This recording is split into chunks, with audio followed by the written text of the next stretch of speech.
Hello, we continue our broadcasting from Kiev, and we are very happy that our guest today is General Ben Hodges. General, hello, and thank you so much for being with us today.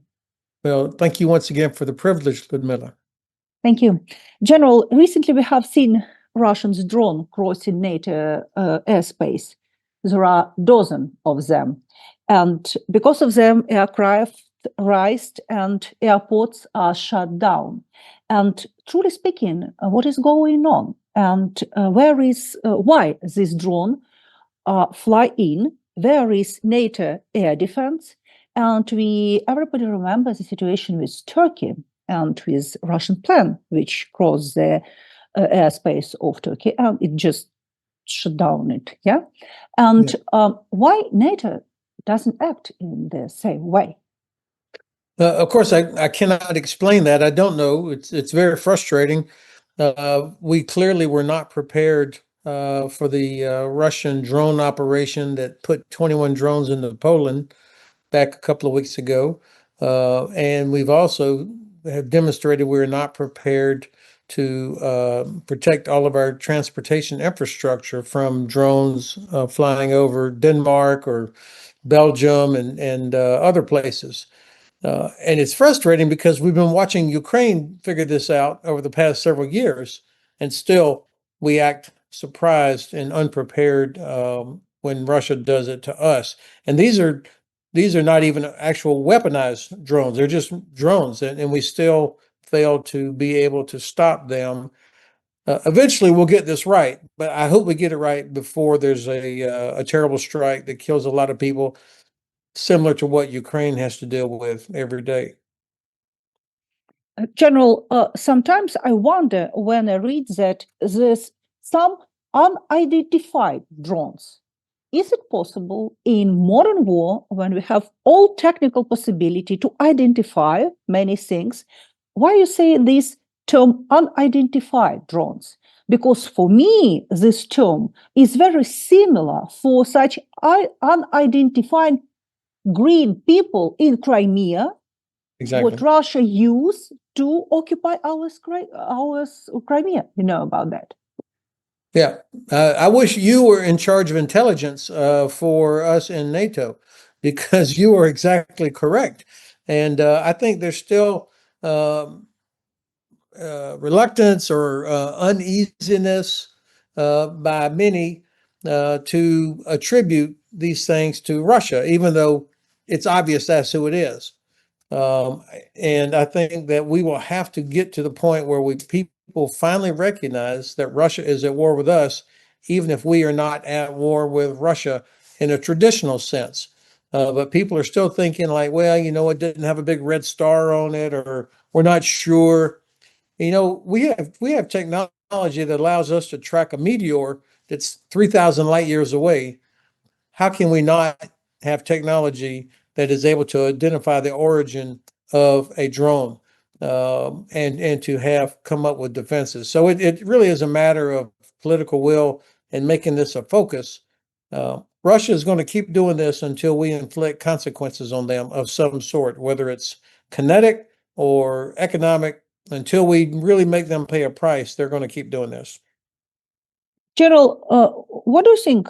Does Putin want to scare the West or attack it? Do you believe that big war is possible in Europe? And what is the goal of Putin? How you understand? Of course, scaring, wanting to scare, and having plans for a broader conflict, those are not exclusive of each other. I think what we're seeing are operations by the Russians that are intended to destabilize the West, to make people worry, to put pressure on governments to do anything to stop Russia from doing this, even if that means pulling support away from Ukraine, or to destabilize governments, to cause people to lose confidence in their own government. This is a part of Russia's way of war. So I think and of course, they're also doing reconnaissance. I mean, they're mapping out exactly where everything is, how fast we can respond, how we respond. And I think the danger for us is when they see our reluctance, that invites aggression. They will only they'll complain about it, but they will only respect when we start knocking these things down and inflicting pain on them. I do believe that if we don't show more determination, if we don't show strength, and if we don't help Ukraine defeat Russia, then we will be in a much larger war in the next 2 or 3 years. But I don't, the part for me that's frustrating is I don't understand why Europe lacks self-confidence. If you add together the economies, the wealth, the strategic capabilities, the populations, the technological advantages of Europe, plus UK and Canada, even without the US, it's significantly more than Russia. What are we scared of? Why are we always worried about what Russia might do instead of making Russia worry about what we might do? General, maybe it's happened because for a long time, Western leaders tried to keep the war within the Ukrainian borders. But during this modern war, you say about modern war in your interview, during this new war with new technologies, with direct or indirect involvement of different countries is big war. Do you think that it is possible to keep such war in the borders of Ukraine? And if no, to what must be the strategy of NATO, for example? Well, that's a terrific question. Of course, it's not possible to keep it contained inside Ukraine, nor, in my view, should that be the objective. The objective should be the defeat of Russia. And right now, Ukraine is doing all of the fighting. So give Ukraine everything it needs to help defeat Russia, while we can contribute not only with sharing intelligence, but also by helping to wreck Russia's oil export industry. Ukraine is doing a very good job of destroying infrastructure. But the West can do a lot more in terms of intercepting these Shadow Fleet vessels, for example, using the frozen Russian assets, denying visas to Russians to walk around inside Europe. There's so much more that we could be doing. But NATO, the West, and the United States specifically should be thinking about um, what can we do to not only help Ukraine defeat Russia, but also what are we doing to ensure that Russia's gray zone operations are not effective against other parts of Europe? They're very dangerous and they have economic impact, and they'll only get worse until we stop them. You say about gray zone of operation. What does it mean? So gray zone operations, some people call this hybrid warfare. I don't like hybrid warfare because hybrid doesn't sound so bad. Really, we're talking about things that Russia does below the level of actual kinetic operations, warheads, strikes on targets, um, things that give them the ability to try and say, hey, that wasn't us, or it gives an excuse for some European countries to say, well, we don't know, this might have been an accident, or we don't know who that was. So this is what is sometimes called hybrid or gray zone operations.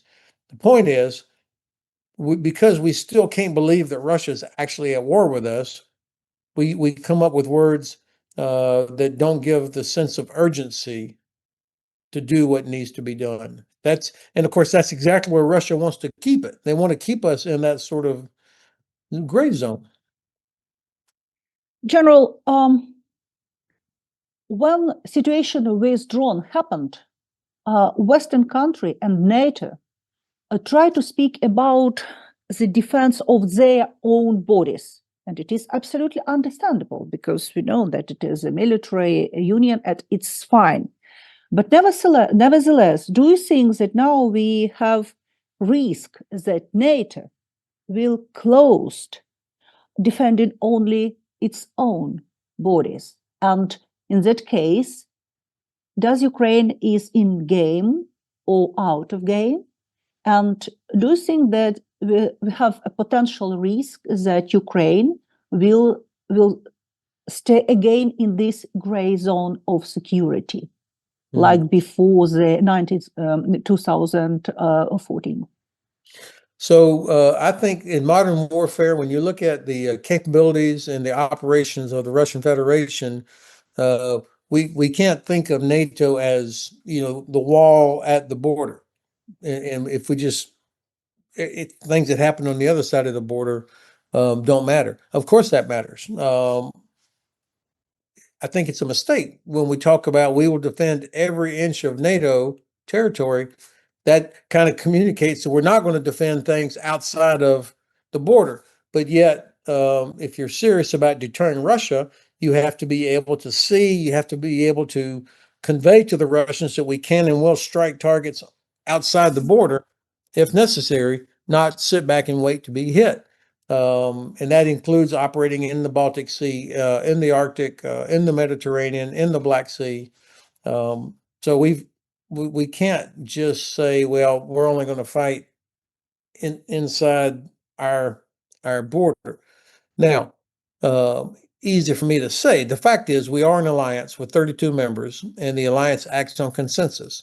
And so, getting every nation to agree on certain things is always going to be important because, despite the challenges, NATO has always been successful because of the unity that nations stick together. And that's why this consensus is important. But that doesn't mean that some nations, coalitions, if you will, or regional groupings, they can still do things. They don't have to wait for permission from NATO. They can still act. And I think you see some countries are starting to get more and more into the mode of taking actions in the Baltic Sea, for example, versus waiting for NATO to solve it. Do you remember how Poland used the Article 4 of NATO? And what does it mean? And do you think that it is effective mechanism and how it could work in future? Well, I think Article 4 is of course, it's a mechanism where a nation that feels threatened, not yet under an armed attack, but feels threatened in such a way that they want to have an emergency session of all of the nations for consultations. That's what Article 4 is about. This has been invoked a few times. Turkey had done it 3 or 4 times. Poland has done it, and Estonia recently did it as well. And these are important to elevate attention and to convey the sense of urgency and seriousness that some nations view what Russia is doing. So, but it doesn't mean that you have to go to 4 before you can go to 5. Having Article 4 consultations does not automatically mean that Article 5 is next, but it is an important way to help the alliance consider what else needs to be done. So it's a process. Do you think that it is possible to close the sky under the Ukraine? And do you have any real discussion in the West about that, or just, nothing? So technically, of course, it's possible, but this would require political decisions, understandably. We helped close the sky over Israel with the U.S. Air Force, the Royal Air Force, the Jordanians, the French working with the Israeli Air Force to protect Israeli citizens and infrastructure from Iranian missiles. We've done that. We've done that over the Red Sea to protect international shipping from Houthi missiles. So it is technically possible. And I liked President Zelensky's recommendation that we integrate our air defense networks into Ukraine's. That makes perfect sense to me. But this is a political decision to start using NATO aircraft or systems to knock down Russian drones or missiles outside of NATO airspace. So this goes to the earlier conversation. To me, this makes perfect sense. And the sooner we make that happen, the better. The Russians will complain about it. They'll call it an expansion of war and on it. We should quit worrying about their reaction and focus on what's best for the security of all of us and to convey strength to the Russians. Now, we have to be clear, though, that what this means, a sky shield. You can't just sit in Poland and launch a Patriot missile to shoot down a cruise missile somewhere over Western Ukraine. That may or may not work. And that won't do anything to help against drones and other systems. If you're putting up if you're going to put up a U.S. or Polish or Royal Air Force pilot somewhere, you have to be prepared to conduct what we call SEAD, S-E-A-D, suppression of enemy air defense, which means shooting at Russian ground-based air defense systems that might be in Russian-controlled Ukraine or even inside Russia. If we're going to do Sky Shield, that means you have to have made the decision, we're prepared to do that. All right, that's a different thing now. Or else we have to have worked it out with the Ukrainians, where the Ukrainians are going to do it, and we give them the capability to do it. And also, if a pilot gets shot down, and eventually a pilot will be shot down, then you have to be prepared to go in and get him or her, even if they parachuted into Russia. So these are the kind of questions that would need to be sorted out. I'm 100% in favor of doing it, but it's this is not Star Trek where you say activate the shield and it just comes out. General, from our previous interview, I remember that you have on your table the map of Ukrainian war. Yes. Is it still the same situation? I ask about that because how you understand the situation on the battlefield right now. Oh, great. I know. Yeah. Thank you so much. How we identified the situation on the battlefield and what scenario for this war are possible right now? Well, of course, if you're a soldier in the trench somewhere or in a woodline dealing with Russian troops in front of you all the time, it's terrible. That view of the battle is always going to be terrible. Or if you're a civilian that lives in a town that's being hit by drones and missiles, that's terrible. But if you can step back from that and look at the big picture, I think it's remarkable what Ukraine has accomplished. That Russia is not making any, as far as I can tell, is not making any meaningful advances anywhere. It seems to me that Russia still does not have the ability to overwhelm or break through Ukrainian defenses and exploit it somewhere. They just don't have that capability that their grandfathers would have had in the Second World War. I don't think it exists. And so it seems to me that Russia is only able to keep doing what they're doing now, which is to continue to attack Ukrainian civilian targets and continue pushing forward in this attrition style of war in hopes that we in the West will finally get tired and quit. I think as long as Putin is in power, he will keep doing this.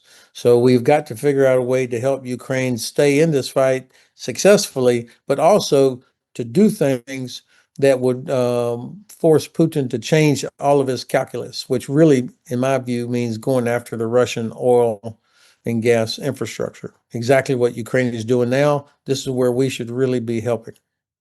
And the last question, of course, about possible scenario, one more. What is possible was what is impossible, and do you think that whole mobilization in Russia will be as, some marks about the future of this war? It doesn't matter. I've never been confident that I understood what was happening inside of Russia. I think that some people say,